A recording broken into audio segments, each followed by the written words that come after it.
O sea, así como la injusticia que vivimos realmente se materializa es en lo cotidiano, la posibilidad de hacer justicia también está en el espacio cotidiano. Estoy acompañado el día de hoy de Emilia Márquez. Emilia es integrante de la organización no gubernamental Temblores. Emilia, buenos días. Hola José, muchas gracias por tenerme y por querer mostrar nuestro trabajo. Gracias a ti por tu tiempo. La conversación que vamos a tener, que vamos a realizar el día de hoy, se realiza en el marco del proyecto Ideas for Humanity, cuyo nombre en español, Ideas para la Humanidad, se refiere a la humanidad no solo como ese conjunto de todos los seres humanos, sino a la búsqueda constante en responder la pregunta: ¿cómo hacer parte de este conjunto de seres humanos? ¿Cómo hacer parte de ese colectivo de nuestra especie Homo sapiens de la forma más digna posible? El objetivo de esta conversación entonces es hablar sobre una de estas ideas, y me refiero a la participación política a través del activismo social. Me gustaría entonces en primera instancia abordar este tema a través de vuestra experiencia, la experiencia de Temblores, y por eso te pediría que de forma introductoria nos contaras un poco sobre qué es Temblores y cómo surge. Bueno, Temblores es una organización de la sociedad civil fundada y conformada por jóvenes colombianos. Nosotros empezamos a trabajar hace ya casi 4 años en el marco del posacuerdo de paz que se hizo del gobierno colombiano con las FARC, un poco como una apuesta por aportar a esa construcción de paz a la que le estamos apostando muchísimas personas en el país. Entonces, nosotros decidimos abordar la construcción de paz también desde la justicia social y teniendo la justicia social como un eje fundamental para que en el país realmente pudiera haber esa paz estable y duradera de la que tanto estábamos hablando en ese momento. Entonces, nosotros comenzamos a trabajar en Temblores, inicialmente con 3 áreas que se llamaron sexo, drogas y paz, un poco como haciéndole el guiño también a sexo, drogas y rock and roll, ¿no? Y como ese movimiento hippie de ese momento, pues de hace muchísimos años. Creamos estas 3 áreas, digamos, teniendo como ejes importantes que nos parecían para construir esta justicia social en el contexto de la paz.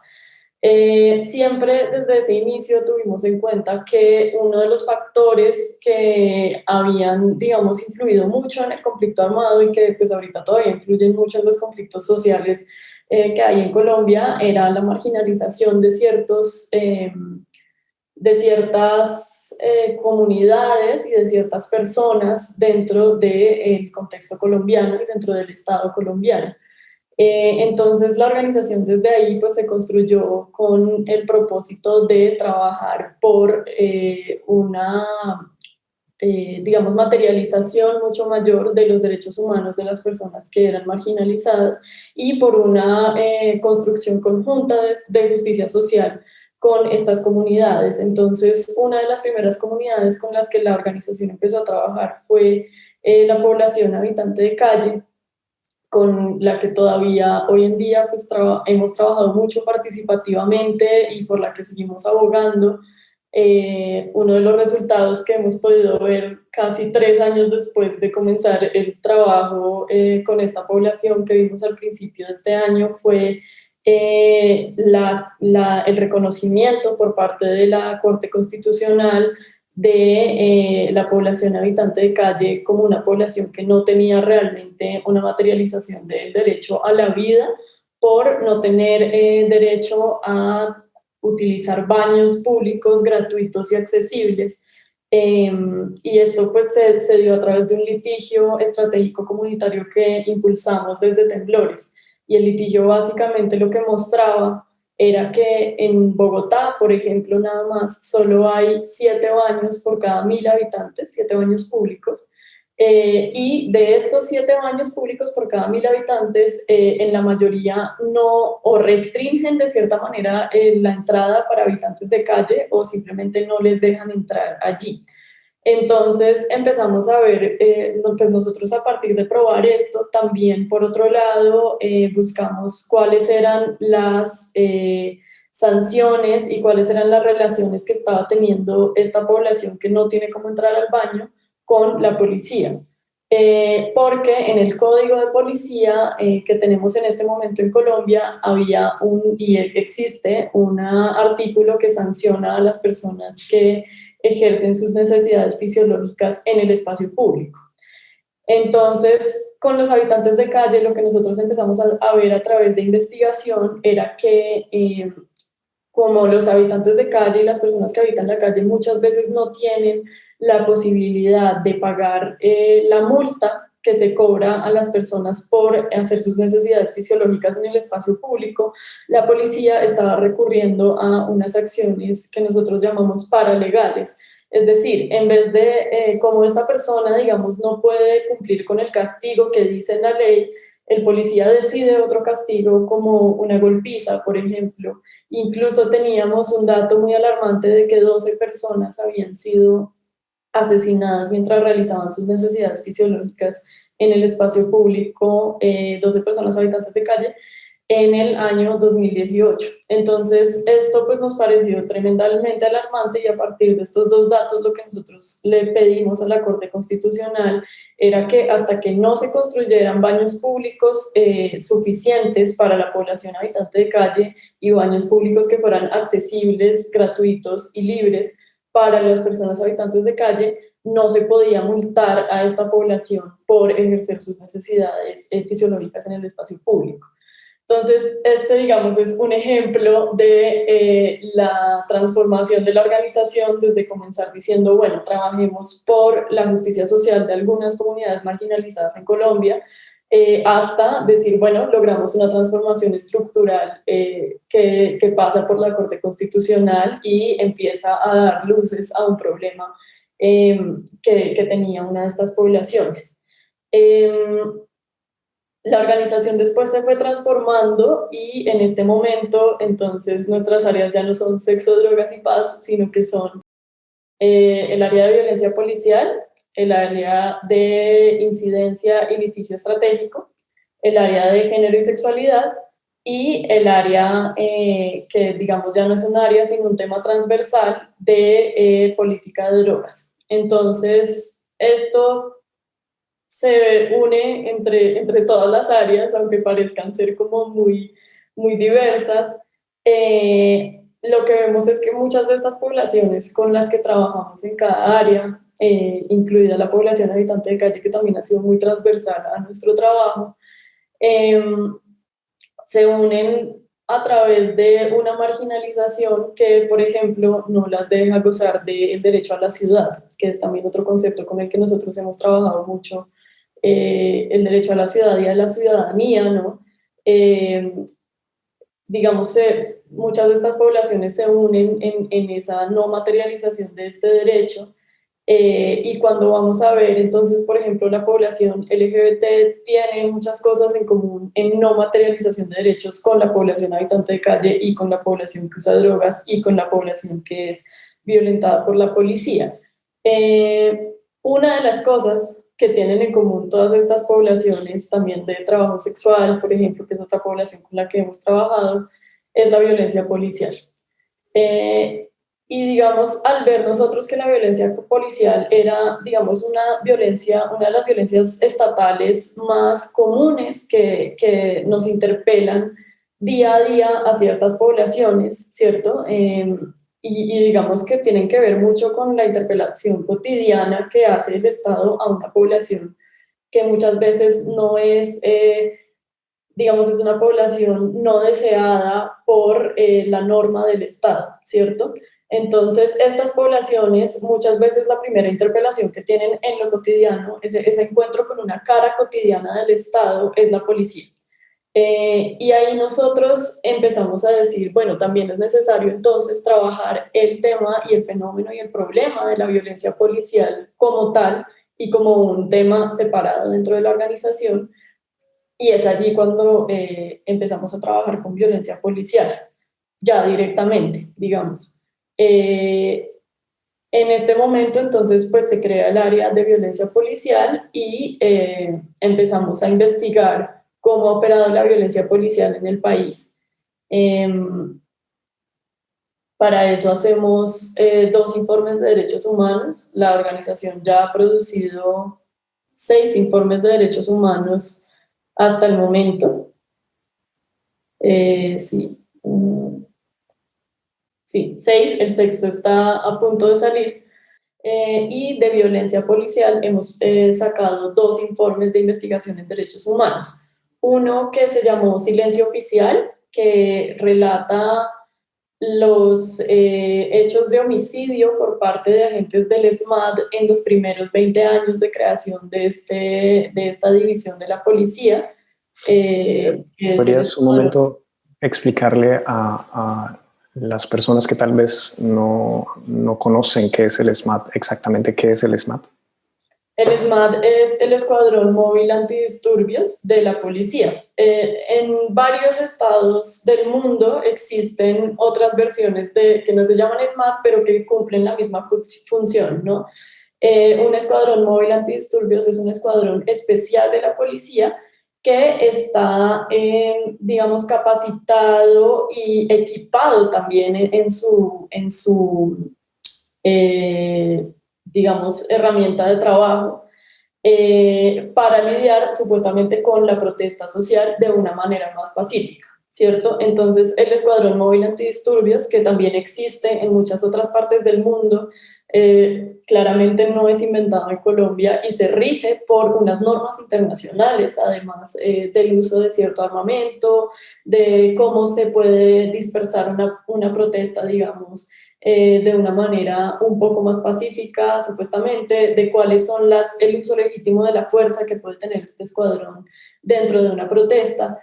El SMAT se crea hace 20 años en Colombia, un poco después de varias conversaciones precisamente sobre la violencia de la policía y de, por ejemplo, las policías antimotines y las policías militares dentro de ciertos contextos de protesta.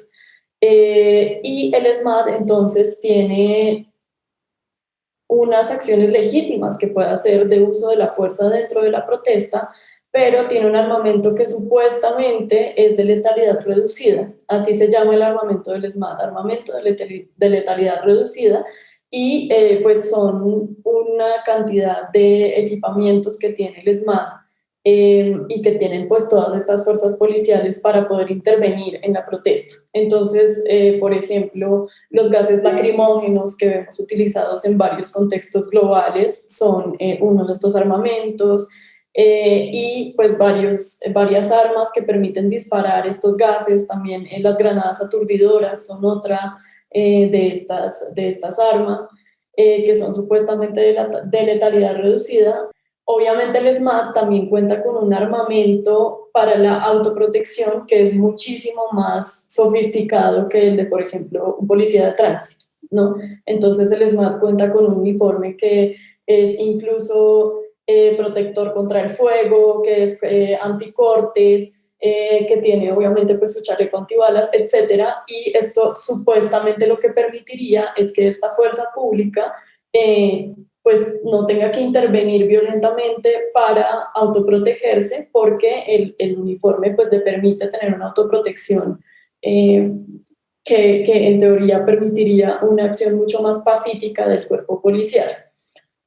Que vemos que, y esto lo pudimos documentar en este primer informe de silencio oficial, pues que realmente ni las armas son de letalidad reducida porque en los primeros 20 años del SMAT causaron 34 muertes, ni esto, pues digamos, esta fuerza tiene el entrenamiento suficiente en derechos humanos, ni tiene tampoco las normas suficientemente estrictas a su interior para castigar a las personas dentro del cuerpo policial que no cumplan con los más altos estándares de derechos humanos para intervenir la protesta, ¿cierto?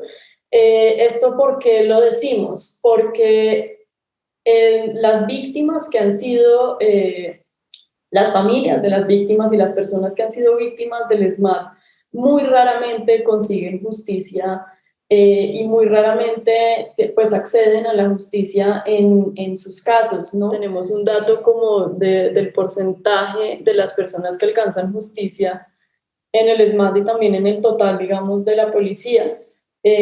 Para los últimos 3 años, en general, las víctimas de homicidio por parte de policías, el 99% de los casos no han accedido a la justicia.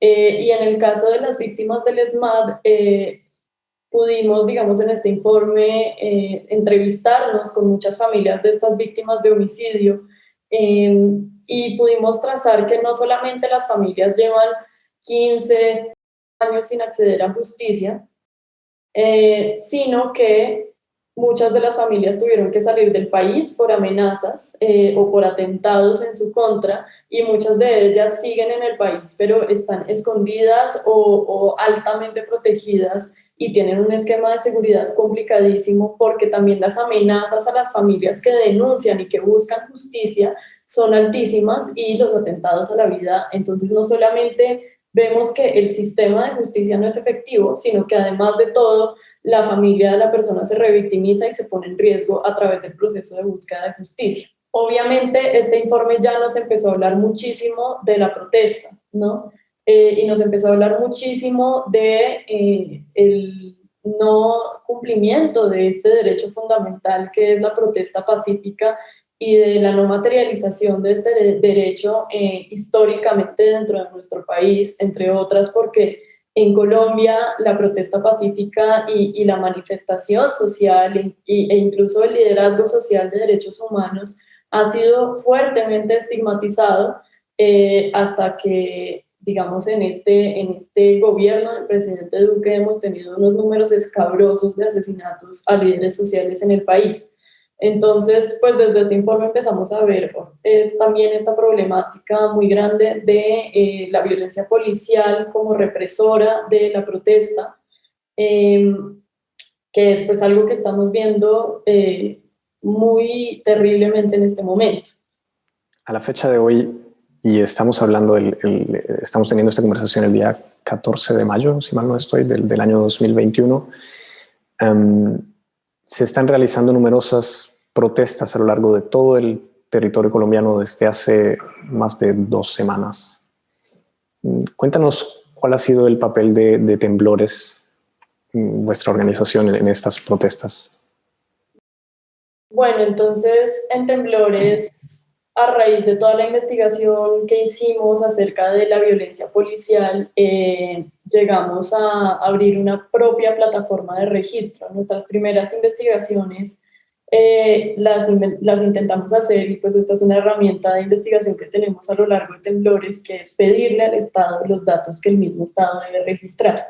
Entonces, las primeras investigaciones las intentamos hacer pidiendo datos del Estado y ahí nos dimos cuenta de que no solo el Estado no tiene un dato unificado, es decir, dependiendo de la institución a la que yo pregunte, voy a conseguir un dato distinto, sino que tenía pues un subregistro muy grande con el tema del ESMAD. Nos dimos cuenta de que muchos de los asesinatos que pudimos verificar, incluso con las familias de las víctimas que estaban en proceso legal, no estaban registrados por los datos que nos daba el Estado, y ahí nos dimos cuenta de que teníamos que abrir nuestro propio sistema de registro de violencia policial. Entonces ahí creamos nuestra plataforma Grita, hace más o menos un año ya. Empezamos a idear, montar y diseñar esta plataforma y en este momento, al principio de este año, ya la plataforma empezó a sacar su propio registro y su propia base de datos de violencia policial. En este marco de este contexto, digamos que Temblores, como ya lo venía haciendo, no solamente en la protesta social, sino en general, está registrando todo el tiempo casos de violencia policial que entran a la organización desde diferentes fuentes.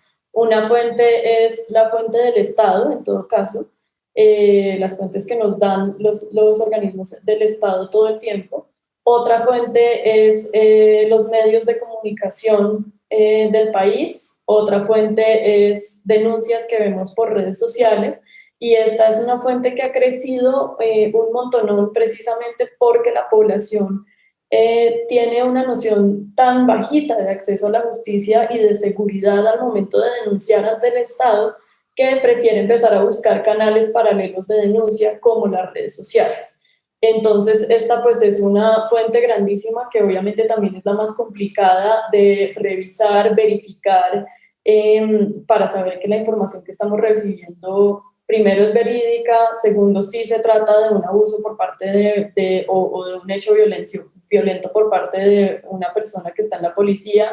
Tercero, se trata de Colombia, se trata de la fecha que dicen en la que sucede, etcétera.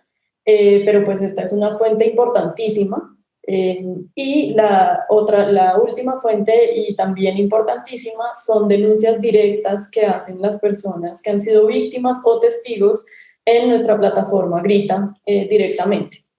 Entonces, nosotros para esta plataforma abrimos distintos canales. Uno es un canal que está en internet, que es básicamente un formulario en donde yo puedo no solamente denunciar mi caso de violencia policial, sino pedir si necesito atención legal. Y la atención legal pasa entonces por el área de litigio e incidencia de temblores, que tiene una clínica que se llama Policarpa Clínica de Justicia Ambulante. Esta clínica es un consultorio jurídico que presta atención gratuita a todas las poblaciones con las que trabaja temblores, incluidas las víctimas de violencia policial que no pueden acceder a justicia o no pueden acceder, por ejemplo, a un abogado por otros medios. También habilitamos, porque sabemos que no todo el mundo en Colombia tiene acceso a internet, a un computador, entonces también habilitamos una línea de WhatsApp y una línea telefónica que está todo el tiempo recibiendo denuncias de la población. Y pues tenemos un equipo de investigadores que todo el tiempo están revisando las denuncias que haya en otras redes sociales y en los medios de comunicación. Como digamos, estos canales están habilitados todo el tiempo, todo el año, pero en momentos de protesta nosotros sabemos que la violencia policial se suele recrudecer.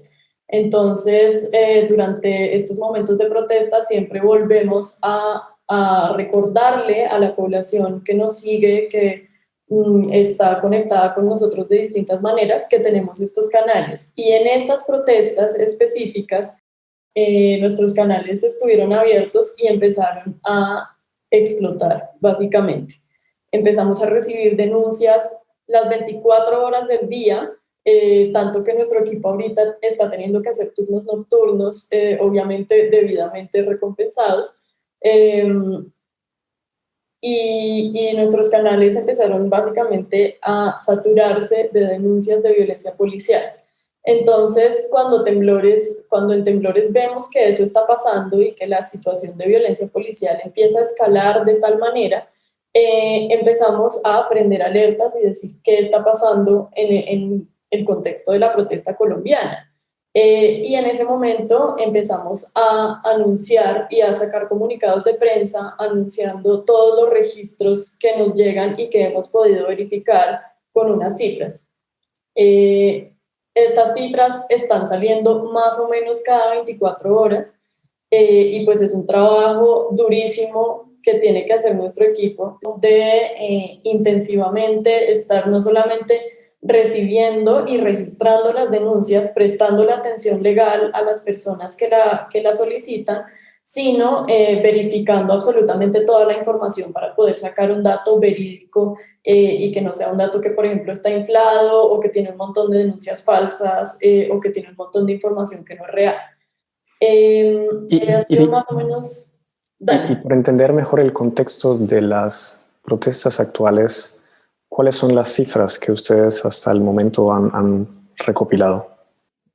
El último corte de cifras que hemos podido sacar fue el 13 de mayo por la mañana. Hasta ese momento teníamos registrados 2.110 casos de violencia policial en el marco de las protestas, de los cuales habíamos confirmado 39 víctimas de violencia homicida por parte de la policía, 30 víctimas de agresiones en los ojos, es decir, personas que probablemente muchas de ellas perdieron un ojo por disparos directos de las armas de supuesta letalidad reducida o de otros objetos contundentes hacia el ojo de la persona. 16 víctimas de violencia sexual, 3 víctimas de violencia de género,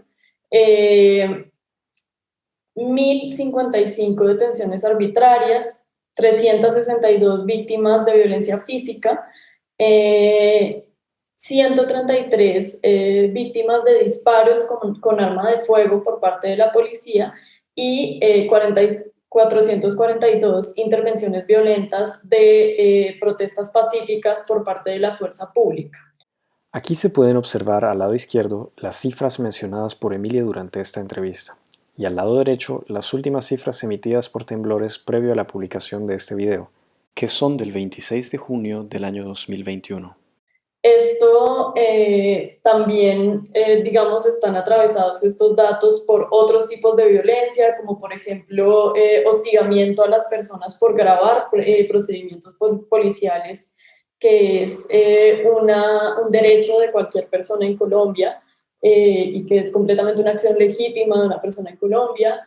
Y otros tipos de hostigamientos y de casos de abusos de poder o de respuestas violentas de la policía a acciones completamente legales de las personas. Ahí también hay que aclarar una cosa, y es que incluso, y pues es algo que nosotros hemos querido recalcar muchísimo, incluso si una persona está cometiendo una acción ilegal, o que es castigada bajo el Código de Leyes colombiano, la policía no es quien tiene la potestad de decidir cuál es el castigo de una persona que está cometiendo una acción ilegal. ¿No? El rol de la policía es simplemente capturar a la persona y llevarla ante un juez para que el juez decida cuál es el juicio de esta persona, cuál es el castigo y cuál es la condena de esta persona. Entonces, pues lo que vemos es que absolutamente ninguno de estos hechos es justificable bajo ningún lente de derechos, ni colombianos ni internacionales, ¿no? Entonces, bueno, pues estas son las cifras que estamos teniendo. También muy preocupantemente estamos viendo y hemos podido registrar muchos policías que actúan tapando su identificación del uniforme, lo cual obviamente pues muestra una acción de premeditamiento de la violencia, ¿no? Si yo tapo mi identificación para que nadie pueda ver quién soy y no me puedan denunciar y luego salgo hacia la calle, pues no solamente estoy creando un escenario de miedo en la ciudadanía que dice por qué el policía tiene tapada el escudo, el número de identificación, sino pues que estoy actuando, digamos, con una premeditación de la violencia que voy a ir a ejercer. Sí, me llaman particularmente la atención las cifras de violencia sexual en las protestas. Y después de haber visto todas estas imágenes donde queda registrado el abuso de autoridad por parte de la fuerza pública, y bueno, hablamos de las actuales protestas, pero podemos hablar de las protestas de los años anteriores con el asesinato de Dylan Cruz, el asesinato de Javier Ordóñez, por mencionar solo un par de casos. Incluso casi que podríamos hablar de la historia completa de la fuerza pública colombiana con momentos históricos tan oscuros como la masacre de las bananeras en el año 1928, el Bogotazo en el 48.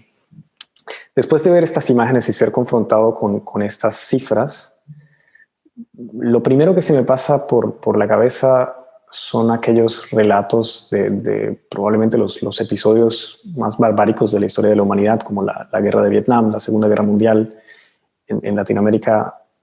podemos hablar del periodo colonial con el saqueo y genocidio de las poblaciones indígenas por parte de las diferentes monarquías europeas, en el caso puntual de Colombia, la monarquía española.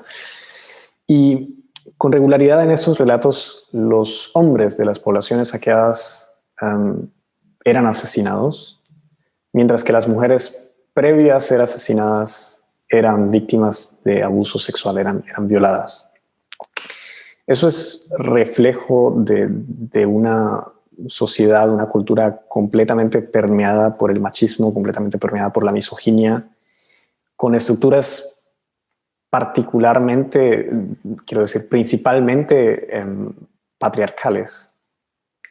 Entonces, esto es lo primero que a mí se me pasa por la cabeza al ver estas cifras. ¿Qué han aprendido ustedes sobre la violencia sexual en las protestas? ¿Es la policía un reflejo de una sociedad permeada por este machismo y esta misoginia? Claro, bueno, sí, es necesario decir que si bien los estados latinoamericanos en este momento no están colonizados, pues sí son unos estados que todavía tienen una huella del colonialismo muy fuerte, y parte de ese colonialismo también introduce en estos estados un orden patriarcal, y que también se reproduce dentro del imaginario del Estado-Nación moderno, que se construye básicamente a partir de la imagen patriarcal, ¿no? En nuestro informe Bolillo, Dios y Patria, nosotros hacemos un análisis un poco más largo de la violencia sexual por parte de la policía, y en ese análisis resaltamos esta parte del himno de la policía. La policía pues tiene un himno, tiene un escudo que además dice Dios y Patria, ¿no? También mostrando ese origen colonial. Pero en el himno de la policía dice esta estrofa que nosotros resaltamos en el informe: del hogar los derechos sagrados, como padre debéis custodiar. Esto para nosotros, digamos, en el análisis que hacemos, pues muestra precisamente ese origen patriarcal de la policía, digamos, de la policía dentro de un Estado nacional que es el que le da el nacimiento a la policía, como una de las fuerzas legítimas y como una de las instituciones que tiene el monopolio de la fuerza del Estado, ¿cierto? Es muy interesante, digamos, analizar esta parte del himno de la policía, porque entonces, si el Estado-nación es el hogar, ¿cierto? La policía sería el padre, y tiene esta palabra custodiar muy importante ahí, porque el padre, al ser custodio, tiene varios elementos dentro de este imaginado hogar que es el Estado-nación. Primero que todo, el padre tiene el deber de mantener el orden, ¿cierto? Y el orden se mantiene de dos maneras: a través de la dominación o a través de la eliminación de lo que no de lo que no mantiene el orden, o de lo que no está dentro de esa lógica del orden. Eh, la dominación, en el caso de los cuerpos femeninos y feminizados, eh, muchas veces, y esto pues como tú lo mencionas, en una larga historia, y esto pues es un análisis que han hecho varias autoras feministas, en análisis y en estudios muy claros sobre la historia bélica de estas humanidades coloniales y europeas, se hace a través de la penetración y del símbolo de la penetración, ¿no? Entonces, lo que vemos acá es que, claro, la policía actúa desde la lógica bélica, ¿no? Es una institución que se crea desde un marco bélico, además desde una educación militar, que construye un hombre, construye una masculinidad, e incluso si la policía en este momento es femenina, ¿no? Incluso si es una mujer la que está ejerciendo el rol de policía, igual lo que está ejerciendo es un rol de la masculinidad, que es este padre que debe custodiar, es uno de los padres que custodia a la nación. Y acá también, pensando en este imaginario de la nación como casa, hay otra cosa muy interesante y muy importante, y es que el padre de la casa tiene precisamente el rol de ser como el que puede ejercer violencia sobre ciertos cuerpos, ¿sí? Entonces, si bien nadie de afuera de la casa puede violentar a las personas que están entre la casa, yo como padre sí las puedo disciplinar. Y entonces la violencia que yo ejerzo dentro del hogar no es ilegítima, ¿cierto? Y es precisamente ese el rol de la policía. Eh, También esto, pues si lo vemos con más miras, que no solamente nos muestra pues que la violencia sexual ha sido un arma de guerra clarísima y documentadísima dentro de las sociedades modernas, nos muestra pues también que la violencia sexual y refleja un poco este hecho como de que la violencia sexual dentro de la casa es una cosa que se queda dentro de la casa porque es legítima, ¿no? Este dicho de los trapos sucios se lavan en casa. Eh, entonces, bueno, a mí esta pequeña frase del himno de la policía me parece que refleja muy bien cómo se da la violencia sexual por parte de la policía y la violencia de género por parte de la policía en el contexto de la protesta social. ¿Por qué? Porque es una violencia que primero parte de un discurso bélico en el que se entrena a los miembros de la policía y que segundo se utiliza para domesticar a estos cuerpos que están ejerciendo un rol que es problemático o que se sale del libreto del Estado, incluso pues los cuerpos femeninos que se salen de un libreto de la privacidad, ¿no? Entonces, cuando los cuerpos femeninos salen a expresarse, a volverse un ser político en el espacio público, son castigados y muchas veces ese castigo incluye violencia sexual y violencia de género. Muchas veces hemos tenido durante estas protestas registros de mujeres que son golpeadas o encerradas indebidamente por la policía y en el medio de estas acciones siempre hay algún comentario, por ejemplo, que acosa a las mujeres verbalmente y sexualmente, ¿cierto? Entonces, por ejemplo, mientras encierran a la mujer, le dicen, si las manifestantes son así de lindas como usted, ¿por qué no las gaseamos a todas? O cosas así, en donde pues claramente estamos viendo que hay una violencia un poco diferenciada de la violencia que sufren los cuerpos masculinos y masculinizados dentro de este estado de la protesta. Otra cosa que vemos que es muy preocupante es que dentro de estas protestas ha habido muchos hechos de tortura, es decir, de encerrar a personas en lugares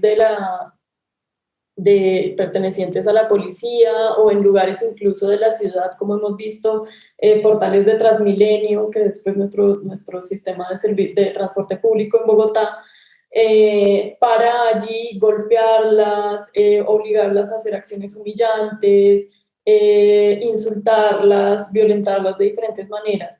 Lo que vemos en el caso de los cuerpos femeninos y feminizados es que estas acciones incluyen también la violencia sexual.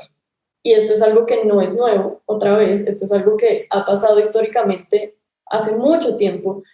Claramente esta violencia sexual está siendo parte de un castigo que se hace a estos cuerpos por, digamos, desobedecer al orden o al orden hegemónico que hay en este momento en el Estado. Ahí también nosotros tenemos un dato pues muy interesante y pues muy preocupante realmente de el informe Bolillo, Dios y Patria, y es que si bien la violencia sexual no es el hecho más altamente registrado dentro de los hechos violentos por parte de la policía, sí es el más altamente registrado para las mujeres. Entonces, el Estado registra que el 80.6% de los casos de violencia sexual cometidos por la policía ocurren en contra de mujeres. Y de estas mujeres, más del 50%, creo que es el 55%, son estudiantes. Entonces aquí vemos un blanco muy claro que son las mujeres estudiantes y podemos recordar que en la historia colombiana el movimiento estudiantil no solamente ha sido un movimiento muy fuerte dentro de la protesta social, sino que ha sido un movimiento fuertemente estigmatizado y criminalizado dentro de la protesta social. Muchas veces hemos conocido casos en el país de falsos positivos judiciales, es decir, personas que son erróneamente judicializadas y que son muchas veces a propósito judicializadas erróneamente, como por ejemplo miembros de guerrillas, es decir, muchas veces hemos visto casos de estudiantes que son judicializados como pertenecientes a guerrillas, como pertenecientes a acciones terroristas, que son judicializados como los responsables de acciones en contra del Estado, y cuando vemos a ver esas judicializaciones eran falsas. Entonces, el movimiento estudiantil tiene una larguísima historia de ser incriminado falsamente y de ser muy estigmatizado por gobiernos de derecha y de ultraderecha, como el culpable de acciones vandálicas o terroristas dentro de la protesta social.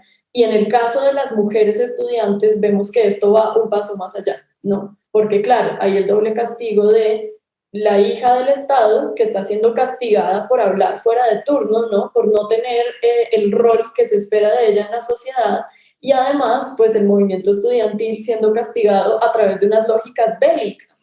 Y esto también es interesante en la protesta social en Colombia, y es que la protesta social en Colombia se viene entendiendo por parte de gobiernos y por parte también de los pensamientos hegemónicos dentro del país, como un hecho bélico, como un hecho de guerra, ¿no? Entonces estamos actuando, los gobiernos están actuando hace mucho tiempo frente a la protesta social desde un enfoque de guerra y no desde un enfoque social, ¿no? Desde un enfoque de decir, esto es un enfrentamiento, y entonces yo puedo tratar a las personas que protestan pacíficamente como una fuerza armada, por ejemplo, en vez de decir esto es un descontento social y vamos a tener un enfoque de diálogo frente a esto que está sucediendo. Y claramente el hecho de las violaciones, como tú bien mencionabas, viene desde épocas coloniales, pues responde a esta lógica bélica, en donde entonces yo puedo tratar al cuerpo femenino dentro de esta lógica como un cuerpo que está en la guerra y que está en una guerra completamente machista y patriarcal, en donde el cuerpo femenino pues básicamente se viola como arma de guerra. Sí. Me gustaría introducir concretamente el concepto del activismo social en nuestra conversación. Concibo el activismo social como una participación activa en el desarrollo de la sociedad. Y esa participación se da desde diferentes sectores de esta sociedad, por ejemplo, el sector político, económico, cultural, entre otros, siempre persiguiendo una sociedad ideal a la cual se aspira, una sociedad utópica de la cual nos gustaría hacer parte. En el caso de Temblores, es claro que se propone una sociedad libre de abusos de autoridad por parte de la fuerza pública. ¿Qué creen ustedes que es necesario para llegar allí?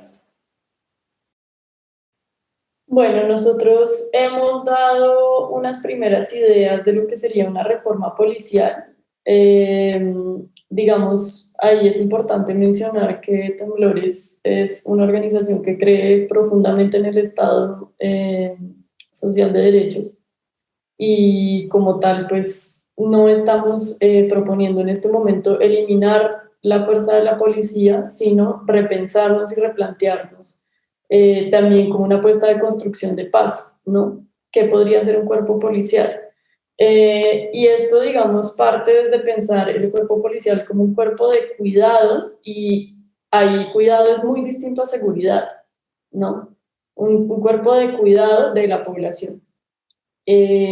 Nosotros hemos dado unas primeras luces sobre lo que podría pasar, sobre todo más inmediatamente, para que la policía empiece a ser un poco más garante de los derechos humanos. Pero también creemos que es una conversación muchísimo más larga que incluye a muchas personas y a muchos sectores de la población. Por eso hemos empezado a hacer también en el marco de estas protestas, hemos empezado a pensarnos unos espacios de imaginación conjunta, en donde también parte de las personas de la sociedad civil que no están afiliadas a organizaciones o que no necesariamente ya hacen parte del movimiento social, puedan decir, esto es lo que yo creo que se necesita con la policía, esto es lo que yo creo que debe pasar, estos son los problemas que yo identifico, y se pueda realmente empezar a hacer una propuesta que también salga desde la población misma y no solamente desde el movimiento social como tal. Eh, para esta reforma, digamos, nosotros hemos dado estas primeras pautas, que son, primero, la prohibición total de las armas de supuesta letalidad reducida. Eh, Segundo, la prohibición total de las armas de fuego en los equipos de policía de patrullaje. ¿Por qué? Porque, y estas protestas sí que nos muestran, estas armas de fuego están permitiendo disparos al aire indiscriminados por parte de la policía que terminan en lo que ya hemos confirmado como 39 muertes de ciudadanos que estaban desarmados. Eh, Tercero, que los comparendos interpuestos por la policía cuenten con la firma de un tercero que hace las veces de un testigo civil. ¿Esto por qué? Porque también hemos visto que el comparendo o la multa hace parte de una de las acciones cotidianas violentas que puede ejercer la policía, ¿no? Entonces, claro, si bien hay unos comparendos que hacen parte de lo legítimo que se puede tener como sistema de justicia un poco dentro de la ciudadanía y como sistema de regulación de la ciudadanía. Eh, por ejemplo, no sé, una persona que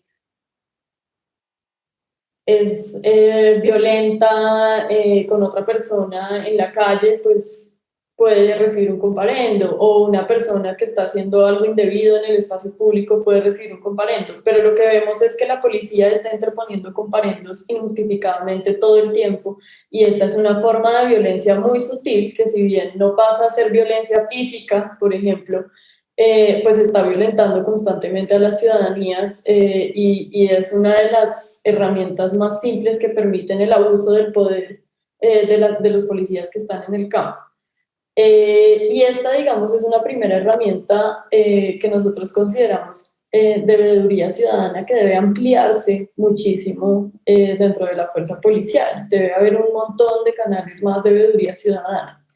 Eh, otro digamos, punto que nosotros proponemos para una reforma policial es que los crímenes cometidos por la policía sean juzgados por la justicia ordinaria y no por la justicia penal militar. Este es un punto importante que también va ligado a un punto en el que nosotros proponemos que la policía pase a ser parte del Ministerio de Defensa, del Ministerio del Interior, en vez de ser parte del Ministerio de Defensa, que es del ministerio que hace parte ahorita. Estas, digamos, son todas propuestas que van encaminadas hacia volver la policía un poco más un órgano de civil, un órgano de cuidado civil y de protección civil, y no un órgano, como está pensado ahorita, de guerra y de el monopolio de la guerra y de la fuerza en el Estado. El tema de la justicia penal militar es muy importante de entender, porque la policía, y digamos esto tiene que ver con lo que hablábamos hace un rato, de la altísima impunidad y y el bajísimo acceso a la justicia que tienen las víctimas de violencia policial. La policía en este momento es juzgada, puede ser juzgada y tiene la posibilidad de ser juzgada por la justicia penal militar. Este es un tipo de justicia que entiende los crímenes de miembros de la fuerza pública del Estado como crímenes cometidos en contextos de guerra, ¿cierto? Entonces, por ejemplo, si un soldado le dispara a una persona en el contexto de un fuego cruzado contra otro cuerpo armado, ¿cierto? Es juzgado por una justicia penal militar que entiende todos sus actos como actos que se cometieron en un hecho extraordinario de guerra, no como en un hecho ordinario de convivencia civil, ¿no? Si yo le disparo a alguien como Emilia en la calle, voy a ser juzgada obviamente con la justicia ordinaria, porque pues yo no tengo derecho a dispararle a nadie en la calle porque yo tenía un arma y la saqué y disparé, ¿cierto? Lo que vemos es que muchos hechos de violencia policial, como disparos hacia civiles que estaban en la calle y que no están en un contexto de guerra de ningún tipo, son juzgados por la justicia penal militar. Y esto crea un escudo enorme a todo el cuerpo policial que no permite que este sea juzgado y que permite que se mantengan en impunidad casi el 99% de los casos de violencia homicida cometidos por parte de la policía, y obviamente pues los otros hechos van de ahí bajando, ¿cierto? Entonces, esto, si bien nosotros creemos que para construir una paz en el futuro podríamos empezar a pensarnos en otros sistemas de justicia incluso. Pues sí creemos que para la paz también es muy necesario poder tener justicia y poder tener sobre todo garantías de que los hechos violentos que ocurren a manos de miembros del Estado no van a quedar, digamos, en el aire y no van a quedar sin absolutamente ningún tipo de justicia para las víctimas o de castigo o sanción dentro de la misma policía, ¿no? Es decir, necesitamos asegurarnos de que los policías que están cometiendo estos actos criminales no sigan en la fuerza, no sigan actuando en la fuerza pública, y además pues el resto de policías vean que sí tiene una consecuencia cometer estos actos. Otra de nuestras propuestas, entonces, siguiendo esto, es eliminar los incentivos o sistemas de cuotas y ascensos a cambio de comparendos o de otro tipo de acciones policiales, como por ejemplo las capturas dentro de la protesta social, ¿no?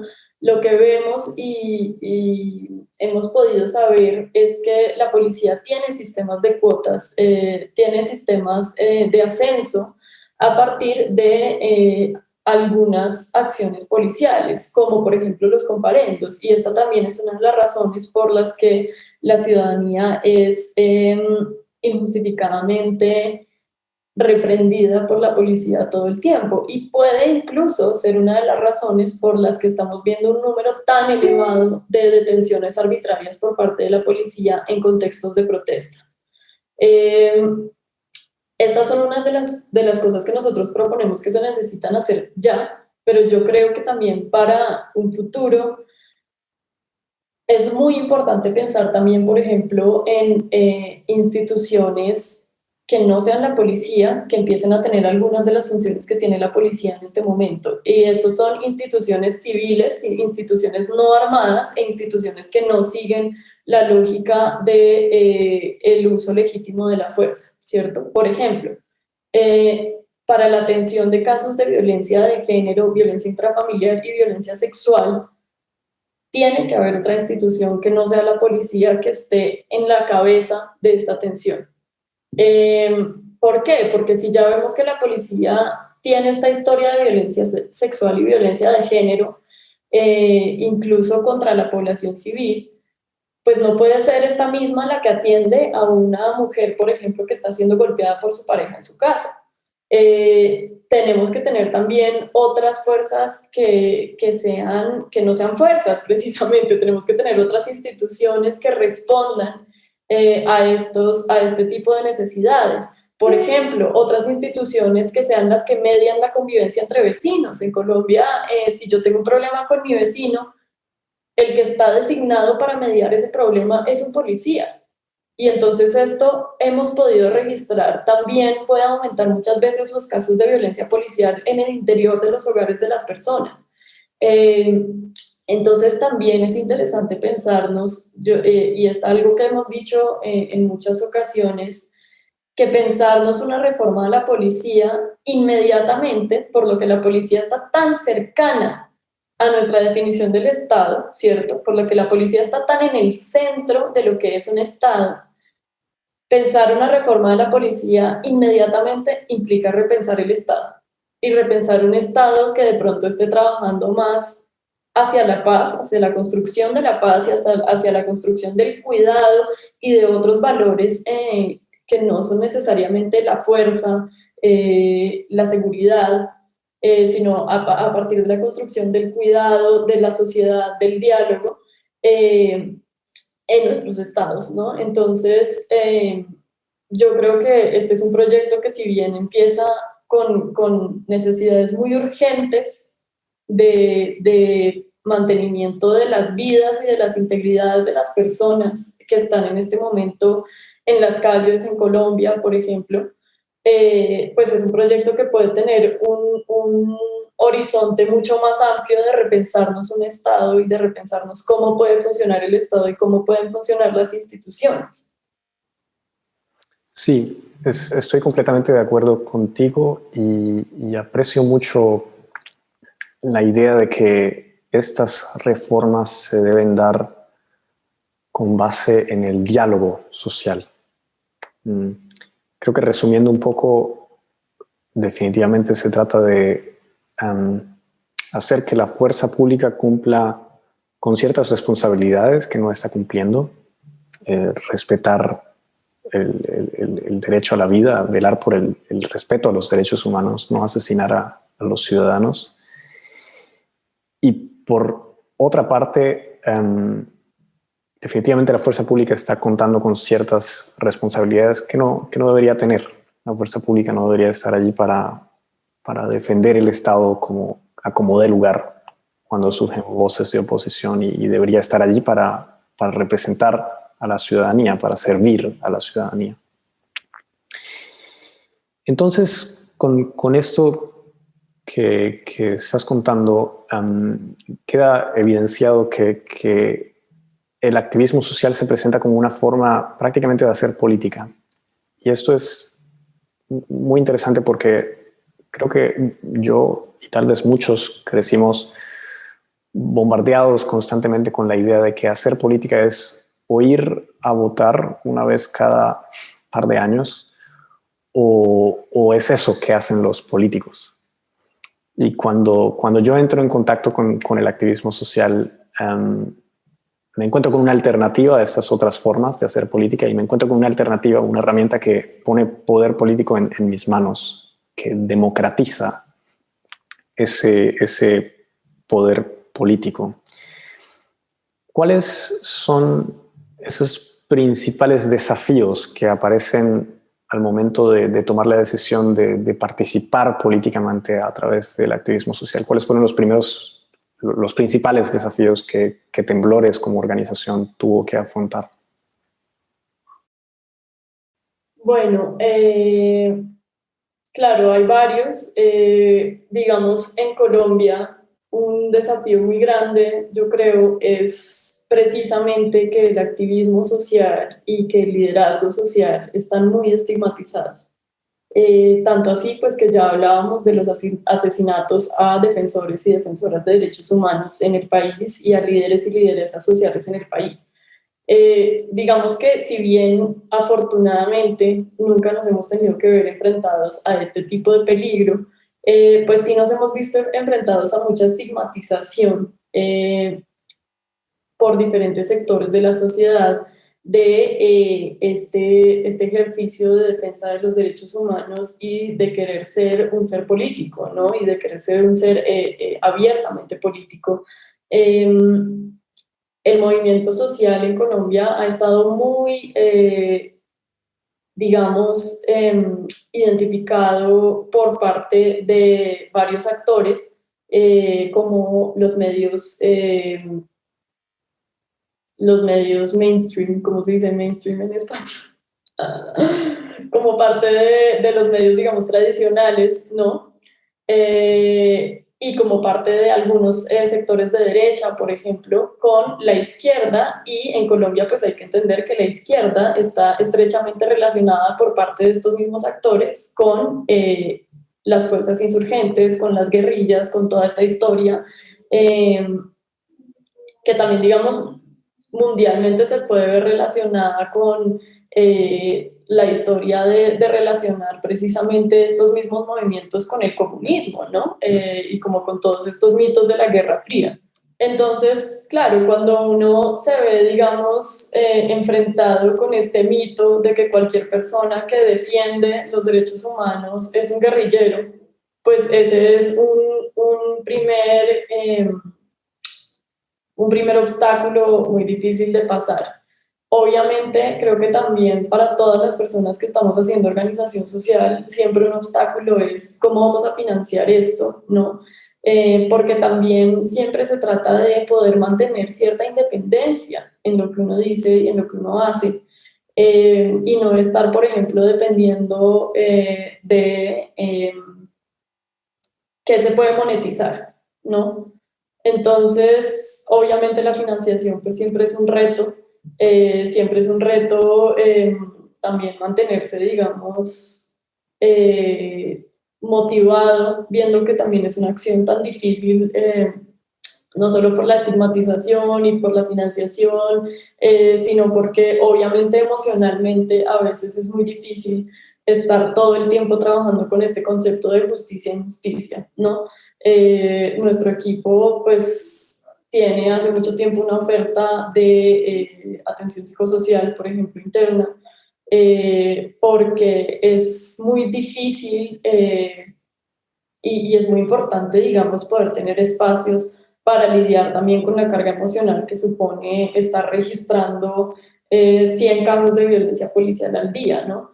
Pero también hay mucha retribución. Yo creo que también hay mucha retribución en precisamente eh, lo que tú decías de entenderse como un sujeto profundamente político en lo explícito, porque todas las personas somos sujetos profundamente políticos, todas las personas escogemos, incluso cuando escogemos ser apolíticas, pues estamos escogiendo un bando de cómo ver las situaciones, ¿no? Entonces yo creo que es muy retributivo en términos incluso de construir comunidad alrededor del trabajo que hacemos, ¿no? No solamente internamente en el equipo de Temblores tenemos una comunidad muy bonita de amistades y de apoyo y de escucha, sino también esta construcción de red con otras personas que se están imaginando un mundo distinto, pues es una cosa muy bella y muy retributiva del trabajo. Sí, me gustaría entonces, como por culminar, hacerte una pregunta que nos ofrezca de pronto un poquito de inspiración para lo que se viene, para los desafíos que tenemos por delante como sociedad. Y es, ¿qué palabras tienes entonces para todas esas personas que viven o son testigos de injusticias en su día a día y que más que nadie son conscientes de la necesidad de luchar o incluso de empezar una lucha contra estas injusticias, pero al mismo tiempo tienen la sensación de que es virtualmente imposible generar un cambio?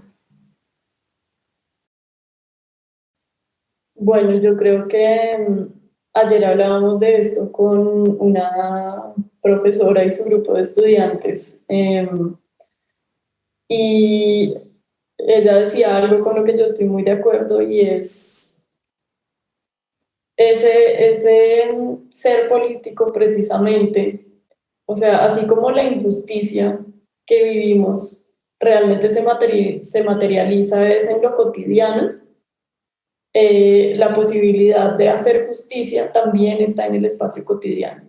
Y yo creo que esa es una forma, pues también que han resaltado muchísimas autoras feministas incluso, de entender cómo actuar frente a estas estructuras que nos parecen pues tan enormes y tan imposibles de derribar, ¿no? Y por eso temblores, ¿no? Derribar estas estructuras. Pero es precisamente importante entender que esa grieta, ¿no? Esa grieta que genera un temblor se genera en lo más pequeño de la estructura. Y esa grieta por donde se puede colar la justicia y por donde se puede colar otra imaginación de mundo posible, pues ocurre en el cotidiano. Y yo creo que eso es como algo muy importante, que ha sido muy importante para mí, digamos, en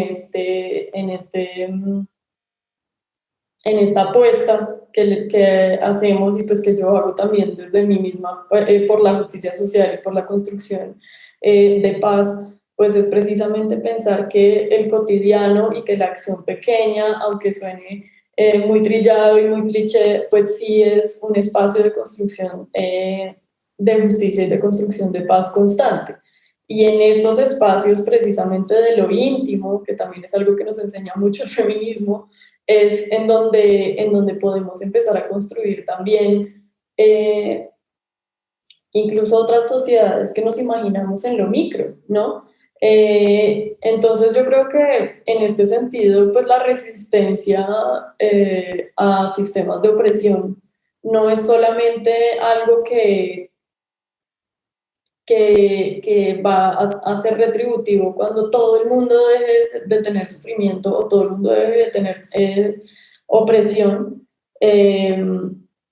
sino que es algo que podemos ver materializado todo el tiempo, todo el tiempo, todo el tiempo, en también los, digamos, como las secuelas del temblor, ¿no? Que causa hacer un temblor pequeño, o sea, las secuelas del temblor es precisamente un espacio comunitario en donde las personas se sienten bienvenidas, ¿no? Por ejemplo, que es algo que aprendemos mucho del movimiento queer y de los movimientos trans.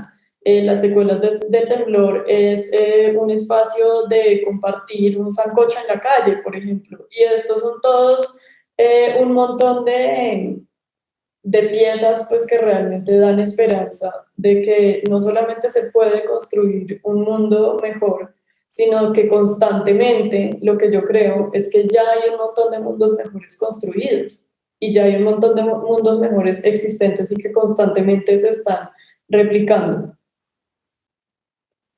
Bueno, Emilia, creo que tus palabras son idóneas para culminar. Te agradezco enormemente por tu presencia, por tu compañía en la distancia. No, José, muchísimas gracias a ti también por tomar este interés. Es muy bonito ver que, pues no sé, recibir como estos mensajes de personas que están lejos incluso, que dicen, quiero mostrar lo que ustedes hacen y quiero hablar más a profundidad de lo que ustedes hacen. Es muy chévere realmente ver como esos resultados del trabajo también. Sí, tal vez para todas las personas viendo este video que tengan más curiosidad sobre temblores, tengan interés en conocer un poco más sobre la organización, en la descripción del video podrán encontrar los links de la página web, así como los links de las diferentes redes sociales de temblores. Y bueno, muchas gracias a ustedes por vuestro interés, vuestra paciencia en escucharnos. Los invitamos a ser parte activa de esta conversación que planteamos el día de hoy. Pueden compartir este video, pueden comentar, pueden escribirnos a una dirección de correo que van a encontrar también en la descripción del correo. Espero que este diálogo sea un motivante más para extender esta conversación a otros espacios, incluso aquellos fuera de este espectro digital.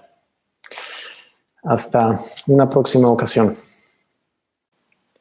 I want to thank to all these people for helping in one way or another during the making of this video und besonders vielen Dank an die Menschen vom Drittes Kino Seminar.